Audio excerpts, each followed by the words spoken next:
Это актуальное интервью в студии Сергей Михедов. Здравствуйте. В республике ежегодно вводятся в строй десятки новых объектов социального назначения, сдаются в эксплуатацию многоквартирные дома. При этом существующие инженерные сети едва справляются с возрастающей нагрузкой. Как можно улучшить систему водоотведения на селе? Об этом поговорим с общественником Владимиром Птицыным. Владимир Ильич, здравствуйте. Здравствуйте. Вот как выдерживает система водоотведения ежегодно увеличивающуюся нагрузку вот именно на селе? Вы сейчас сами работаете в этой отрасли. Расскажите подробнее. Да, спасибо. Да, поскольку я живу в Нижнем Бестяхе, напротив, и работал на этом направлении. И сегодня, значит, очень, сравнивая с городом, там, другими центрами, мы давно отстаем.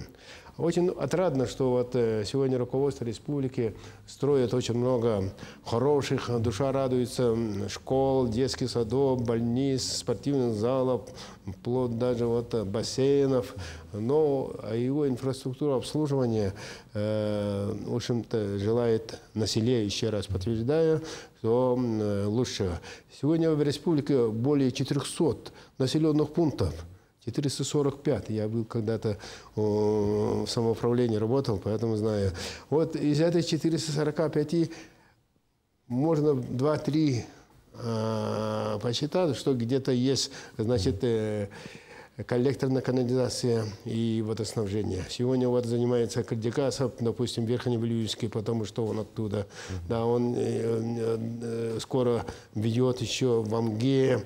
Он пытался там заместителем главы работать. Видимо, у него желание было построить, и это желание он вводит, наверное, в реальность. Так что есть такие единицы, есть Сунтара, допустим, да.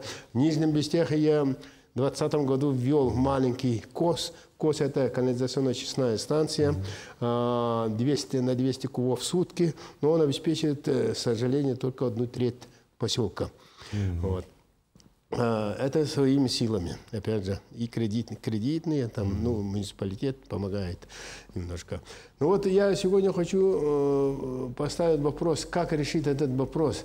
Мы вот как жили тогда и живем сегодня, допустим, сегодня газ вводится, многие частный сектор подключается централизованное отопление, они хотят благоустройства, туалеты внутри дома строят, септики строят, а как их вывести, как их, значит, обслуживать чистой водой, потом это использованную воду, куда вывести, как очистить. Это все делается сегодня, допустим, кому как в голову придет. Допустим, у нас в Нижнем Бестяхе, когда мы еще допустим, в условиях деревни работаем немножко, но все надзорные органы все-таки наш клепает часто. И не знаю, если там других ничего вообще не делает, то как с ними обращаются, я не знаю. Вот поэтому этот вопрос возникает сегодня как бы строго можно сказать. Стоит вопрос, да, стоит остро, очень остро, строго остро. Да. Вот в чем вы видите, корень проблем с несовершенной системой действующих традиционных очистных сооружений? Система такой, проблема, значит, во-первых, экология. Вот, в Нижнем Бестяхе у нас там септики, но там вывозим, но вывозная канализация так называется. Это вот фекальные машины, так народы называют, они вывозят. Но если там 48-квартирный или 56-квартирный, то он когда ночью через край пойдет или что пойдет, там никакого датчика, ничего нету. И отсюда, значит, через край идет, надо все время дежурить, контролировать. Вот, но, тем не менее, не получается. И в результате, значит, опять же, вот те же экологи, там какие-то надзорные органы, там местные, жильцы, которые, не жалуются, а просто желают, что там мы своевременно убрали. И отсюда вопросы экологии. А мы их вывозим, вы знаете, куда? На озерах, на урочищах, в лесу, тайгу. Это мы в Бестяхе построили 200-кубовый КОС, станцию, а с других местах вообще нету ничего. Они как бы возят, там как. Поэтому этот вопрос вообще стоит остро. Ну и как можно решить проблему? То есть Так, устроить ну очистные я станции? предлагаю Да? сегодня, допустим, я об этом говорил 8 февраля этого года Арсению Сергеевичу. Кстати, он заинтересовался, и надо решить этот вопрос своим дал положением. Но мы ждем, конечно. Я там писал, что надо, значит, надо как-то возобновить вопрос программы вот, обеспечения вот, канализационно-очистными станциями, и в том числе чистая вода, в том числе и другие вопросы сопутствующие, транспортировка, коллектор на канализацию, все вот это вот, которое в больших селах это нуждается. Я думаю, что надо вот возобновить программа такая, если была у нас сейчас почему-то затухла, это «Добрые дела». Еще первый президент Михаил Ефимович Якутия в 21 веке, эта программа есть, она работает. Да, Якутия в 21 веке. Вот это там можно было участие, допустим, проектирование, изыскание и отвода земель, там, тех условий, допустим, муниципалитеты. Так, ну, фундамент, строительство, допустим, региональными бюджеты. И можно было бы и федеральным бюджетом тут надо работать. В прошлом году была критика, что Медсельхоз какую-то программу на селе плохо отработал, и это надо возобновить, поднимать там. Я думаю, что которые люди поддержат, они пойдут навстречу.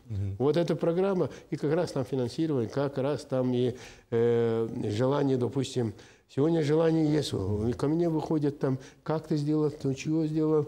Вот у Салданские, Намские, вот сегодня работают, допустим, Аймяконские. Кстати, там надзорные органы вместе работают.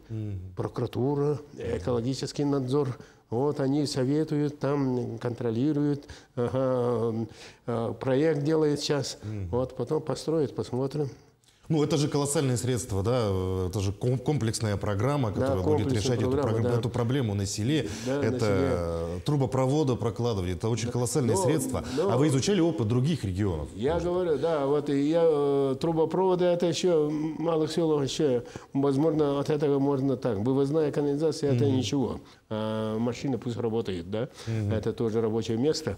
Так, а в других регионах как? Мы вот как-то с головой Мегнаголовского Луса и поселка Нижний Бестях, Колмаковыми старостями были в Нижнем Новгороде. В Нижнем Новгороде там у них программа есть специальная, и поэтому этой программе федеральная программа помогает ежегодно 3-4 миллиарда рублей за счет программы защиты экологии Волги, реки Волга.